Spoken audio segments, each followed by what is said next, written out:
네, 이번 시간에는 마태복음 25장 열처녀 비유에 대해서 살펴보고자 합니다. 이 열처녀 비유에 대해서도 정말 많은 그런 묵상 나눔이 있는데요. 이 열처녀 비유를 성령님께서 저에게는 어떻게 이해를 시켜 주셨는지 그 묵상을 나눠보고자 합니다. 25장 1절, 2절을 한번 보도록 하겠습니다. 자, 그때 천국은 마치 등을 들고 신랑을 맞으러 나간 열처녀와 같다 하리니 그 중에 다섯은 미련하고 다섯은 슬기 있는 자라. 네, 3, 4절도 한번 같이 보죠. 자, 미련한 자들은 등을 가지되 기름을 가지지 아니하고 슬기 있는 자들은 그릇에 기름을 담아 등과 함께 가져갔더니 이렇게 되어 있고요. 10절을 보면 그들이 사러 간 사이에 신랑이 오므로 준비하였던 자들은 함께 혼인잔치에 들어가고 문은 닫힌지라. 네, 이렇게 되어 있습니다. 이 열처녀 비유와 관련해서 여기에 등과 기름이 도대체 이제 이걸 가지고 이걸 풀려고 이제 하시는 분들이 많이 있는 것 같은데요.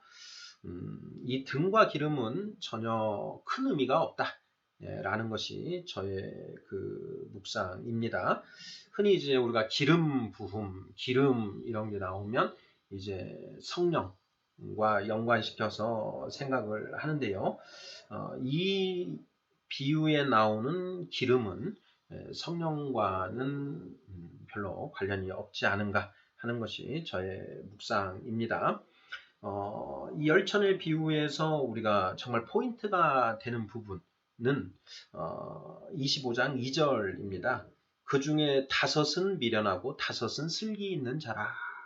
예, 미련한 다섯 처녀가 있고 슬기로운 다섯 처녀가 있다라는 것인데요. 이 미련한 다섯 처녀와 슬기로운 다섯 처녀의 끝이 극명하게 갈라집니다.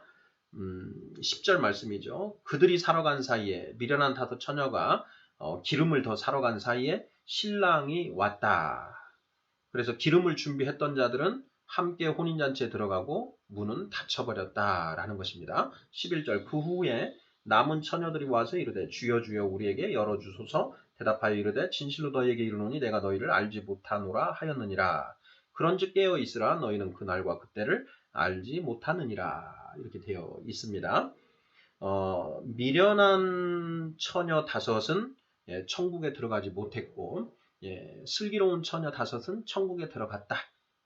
이것이 이 비유를 통해서 예수님이 하시고자 하는 핵심 주제라는 것입니다.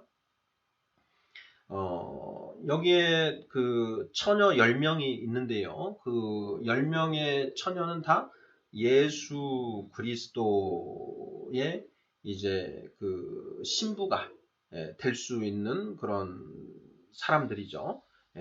그러니까 예수 그리스도를 알고 예수 그리스도와 어떤 약혼, 혼인 언약을 맺은 그런 사람들인데, 그 중에 다섯은 이 혼인잔치에 들어가고 다섯은 들어가지 못했다라는 것입니다. 이 혼인잔치와 관련된 내용은 요한계시록에도 계속 나오는데요. 이 혼인잔치에 들어가는 자는 천국 백성이고 들어가지 못하는 자들은 지옥 백성이다. 이거는 뭐 우리가 아주 쉽게 알 수 있는 내용입니다. 말씀의 요지는 어리석은 처녀, 미련한 처녀 다섯은 천국에 들어가지 못하고 슬기로운 처녀 다섯만 천국에 들어간다. 그러니 너희도 이 슬기로운 자가 되어야 된다라는 것입니다. 디모데후서 3장 15절 말씀입니다. 또 네가 어려서부터 성경을 알았나니 성경은 능히 너로 하여금 예수 그리스도 안에 있는 믿음으로 말미암아 구원에 이르는 지혜가 있게 하느니라. 이렇게 되어 있습니다. 하나님을 경외하는 것이 지혜의 근본이요. 하나님의 뜻을 아는 것이 지혜의 완성이다. 이렇게 성경은 말씀하고 있습니다. 여기에 미련한 처녀 다섯은 하나님의 뜻을 알았을까요? 몰랐을까요? 자, 반면에 자, 슬기로운 다섯 처녀는 어떻습니까? 하나님의 뜻을 안 사람들입니까? 모르는 사람들입니까? 지혜를 가지고 있는 지혜를 얻은 자, 구원에 이르는 지혜를 얻은 자와 얻지 못한 자의 끝이 달라진다라는 것이죠. 미련한 사람들, 우리가 어떤 사람을 무지하다라고 하고 어떤 사람을 지혜롭다 하는가? 하나님의 뜻을 아는 자는 지혜로운 자이고 하나님의 뜻을 모르는 자는 무지한 자입니다. 무지한 자들은 천국에 들어가지 못하고 지혜로운 자들만 천국에 들어간다. 하나님의 뜻을 안 자들만 천국에 들어간다. 그 이야기가 바로 이 열처녀 비유의 거의 전부다라는 것입니다. 그러면 자, 등과 기름은 무슨 의미가 있는가? 이런 것인데요. 자, 그 얘기도 간단합니다. 25장 3절에 자, 미련한 자들은 등을 가지되 기름은 가지지 아니하고 슬기 있는 자들은 그릇에 기름을 담아 등과 함께 가져갔더라. 이 비유에는 특별하게 다른 의미는 없습니다.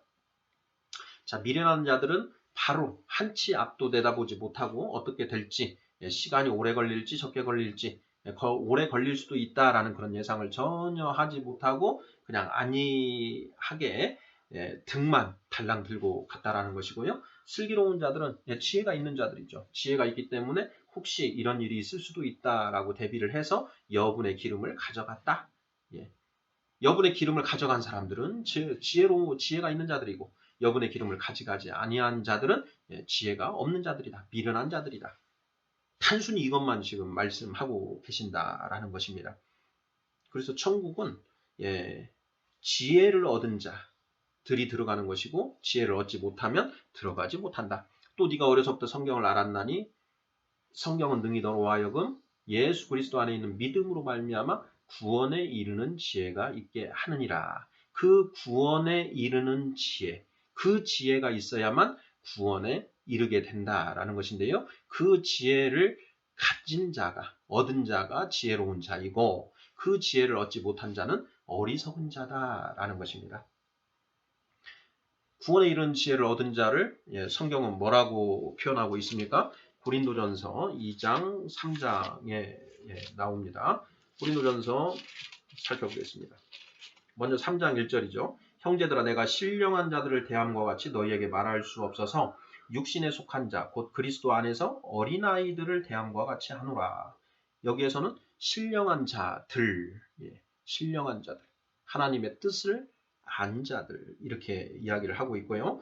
2장 6절입니다. 그러나 우리가 온전한 자들 중에서는 지혜를 말하노니 이는 이 세상의 지혜가 아니요 또 이 세상에서 없어질 통치자들의 지혜도 아니요 오직 은밀한 가운데 있는 하나님의 지혜를 말하는 것으로서 곧 감추어졌던 것인데 하나님이 우리의 영광을 위하여 만세전에 미리 정하신 것이라 이렇게 되어 있습니다. 자, 온전한 자들 중에서는 지혜를 말한다 이렇게 기록되어 있습니다. 여기에 온전한 자들 그리고 3장 1절에 신령한 자들 이들이 바로 지혜로운 다섯 처녀와 같다라는 것입니다. 그러면 어린아이들 육신에 속한 자 곧 그리스도 안에서 어린아이들 예수 그리스도를 알긴 압니다. 이미 칭의는 받았습니다. 성령 받았습니다. 자, 그런데 아직 장성한 자 되지 못한 채 어린아이에 머물러 있는 상태 이들이 바로 어리석은 다섯 처녀와 같다라는 것이지요. 자, 이 지혜는 성경에 모두 다 기록되어 있습니다. 잠언 2장 4절입니다. 잠언 2장 7절을 먼저 보지요. 그는 정직한 자를 위하여 완전한 지혜를 예비하시며 행실이 온전한 자에게 방패가 되시나니 대저 그는 정의의 길을 보호하시며 그의 성도들의 길을 보전하려 하심이니라. 그런즉 내가 공의와 정의와 정직 곧 모든 선한 길을 깨달을 것이라. 이렇게 되어 있습니다. 자, 하나님이 우리 정직한 자들을 위하여 완전한 지혜를 예비해 두셨다라는 것입니다. 그 지혜를 어떻게 예비해 두셨나요? 바로 이 성경 말씀으로 우리에게 그 완전한 지혜를 예비해 두셨다라는 것입니다. 이 성경 안에 하나님의 이 계시된 말씀 안에 자, 구원에 이르는 지혜가 감추어져 있다라는 것입니다. 은을 구하는 것 같이 그것을 구하며 감추어진 보배를 찾는 것 같이 그것을 찾으면 여호와 경외하기를 깨달으며 하나님을 알게 되리니 대저 여호와는 지혜를 주시며 지식과 명철을 그 입에서 내심이며 이렇게 되어 있습니다. 잠언 2장 4절, 5절, 6절 말씀입니다. 자, 하나님이 지금까지 선지자들을 통해서 하나님의 말씀을 계시해 주셨고 이 말씀들이 성경 66권으로 우리에게 성경으로 주어져 있습니다. 이 말씀 안에 구원에 이르는 지혜가 감추어져 있다. 핵심 진리들이 감추어져 있다라는 것이고요. 그 핵심 진리를 깨달아 아는 자들은 혼인잔치에 들어가고 그걸 깨닫지 못한 자들은 들어가지 못한다라는 것입니다. 자, 성경 안에 주어져 있습니다. 성경 66권 안에 그 구원에 이르는 지혜가 있는 것이고요. 영지주의자들은 그 말씀이 아니라 다른 감추어진 어떤 그 영지, 영의 세계에 그런 그 속한 지식들이 있다, 지혜들이 있다. 그것을 찾아서 알아야 된다라고 해서 이 성경 밖에서 그 답을 찾는 오류를 범한 자들입니다. 우리 크리스찬들은 오직 하나님께서 우리에게 주신 이 성경 66권 안에서 그 지혜를 찾아가는 자들입니다. 자, 그것을 인간의 힘으로는, 인간의 지식으로는 그 지혜를 찾을 수 없습니다. 오직 성령님의 조명하심이 있을 때 그 성경 안에서 이 말씀의 영적인 의미들이 드러나면서 그 구원에 이르는 지혜를 우리가 깨달을 수 있게 된다라는 것입니다. 잠언 1장 23절이 그것을 말씀하고 있습니다. 나의 책망을 듣고 돌이키라. 보라, 내가 나의 영을 너희에게 부어주며 내 말을 너희에게 보이리라. 나의 책망을 듣고 돌이키라. 보라, 내가 나의 영을 너희에게 부어주며 내 말을 너희에게 보이리라 라고 말씀하고 계십니다. 나의 영, 지혜의 영, 지혜와 계시의 영, 진리의 영, 그 영을 너희에게 부어주면 그때 그 내 말이 너희에게 보여질 것이다. 에베소서 1장 17, 18절 가보겠습니다. 에베소서에서 사도 바울이 그 뜻을 조금 더 명확하게 또 설명을 하고 있습니다. 에베소서 1장 17절입니다. 우리 주 예수 그리스도의 하나님 영광의 아버지께서 지혜와 계시의 영을 너희에게 주사 하나님을 알게 하시고 첫째 하나님을 알게 하시고 둘째 너희 마음의 눈을 밝히사 18절입니다.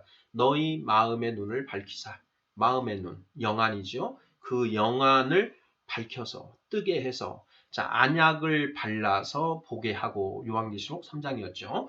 자 너희 마음의 눈을 밝히사 그의 부르심의 소망이 무엇이며 둘째 성도 안에서 그 기업의 영광의 풍성함이 무엇이며 셋째 그의 힘의 위력으로 역사하심을 따라 믿는 우리에게 베푸신 능력의 지극히 크심이 어떠한 것을 너희로 알게 하시기를 구하노라. 너희로 알게 하시기를 구하노라. 깨닫게 하시기를 구하노라. 지혜와 계시의 영이신 성령 하나님의 그 조명하심으로 우리가 이 말씀 속에서 성경 66권 속에서 이 세 가지 영안이 밝혀져서 세 가지를 알게 된다는 것입니다. 첫째, 그의 부르심의 소망이 무엇인지 또 성도 안에서 그 기업의 영광의 풍성함이 어떠한지 셋째, 그의 힘의 위력으로 역사하심을 따라 믿는 우리에게 베푸신 능력이 얼마나 큰 것인지 이 세 가지를 우리에게 깨닫게 하시기를 원한다. 중보기도 한다라는 것입니다.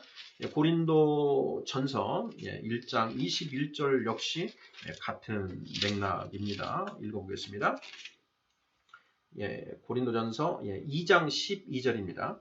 자, 우리가 세상의 영을 받지 아니하고 오직 하나님으로부터 온 영을 받았으니 이는 우리로 하여금 하나님께서 우리에게 은혜로 주신 것들을 알게 하려 하심이라.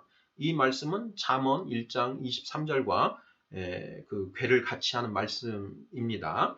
자, 우리가 세상의 영을 받지 아니하고 오직 하나님으로부터 온 영을 받았다. 성령이시죠. 진리의 영, 지혜와 계시의 영. 자, 왜 성령을 주셨느냐? 이는 우리로 하여금 하나님께서 우리에게 은혜로 주신 것들을 알게 하려 하심이라 깨닫게 하려 하심이라. 하나님이 우리에게 은혜로 주신 것들이 무엇입니까? 내 말을 너희에게 보이게 하리니 잠언 1장 23절에 예, 하나님 우리에게 은혜로 주신 것들 바로 말씀입니다. 성경의 주제는 구원. 예, 무엇으로부터의 구원입니까? 죄로부터의 구원입니다. 원죄로부터의 구원. 하나님은 우리를 무엇으로 구원하십니까? 말씀으로 구원하십니다. 예, 그 말씀. 하나님이 우리에게 은혜로 주신 것들. 예, 바로 그 말씀이 어떤 것인지, 그 말씀의 의미가 무엇인지, 말씀의 영적인 의미가 무엇인지를 깨닫게 하시기 위해서 우리에게 성령을 나누어 주셨다. 진리의 영, 지혜와 계시의 영, 그 성령님의 조명하심. 네, 그 성령님은 우리의 이제 이 보통 그 의학적으로는 전두엽, 예, 우리 두뇌의 이 앞에 있는 뇌, 전두엽, 이 전두엽이 영적인 작용을 하는 곳이라고 합니다. 그래서 성령이 우리에게 오면 이 전두엽으로 오는 것이고요. 예, 마찬가지로 사탄의 그 영, 666 인침, 이마로의 그 인을 친다고 하는 것이죠. 그러니 그 성령의 인침을 받느냐, 아니면 사탄의 인침을 받느냐, 이거에 따라서 우리의 운명이 그 좌지우지 되는 것입니다. 바로 그 전두에 오신 그 성령 하나님의 조명하심으로 이 말씀의 영적인 의미가 깨달아지게 된다라는 것이죠. 지금 우리는 열처녀 비유가 도대체 무슨 의미인지 살펴보고 있습니다. 열처녀의 비유에서 등과 기름, 네, 여기에 어떤 의미를 부여하려고 하는 그런 그 시도들이 많이 있는데요. 제 묵상으로는 그 등과 기름에는 특별한 의미가 없습니다. 그냥 문자적으로 그렇게 이해를 하시면 된다라는 것입니다. 슬기로운 다섯 처녀는 그 불이 혹시 꺼질지 모른다 해서 여분의 기름을 준비해 갔다. 반면에 어리석은 처녀들은 그냥 등만 달랑 들고 달랑달랑 갔다. 예. 어리석은 자들의 끝은 지옥이고 지혜로운 자들의 끝은 천국이다. 혼인잔치에 참여할 수 있다. 그 지혜는 어떻게 얻을 수 있느냐? 오직 성령 하나님의 조명하심으로 성경 말씀을 통해서 얻을 수 있다라는 것입니다. 네, 열처녀 비유의 의미에 대해서 나누어 보았습니다. 아멘.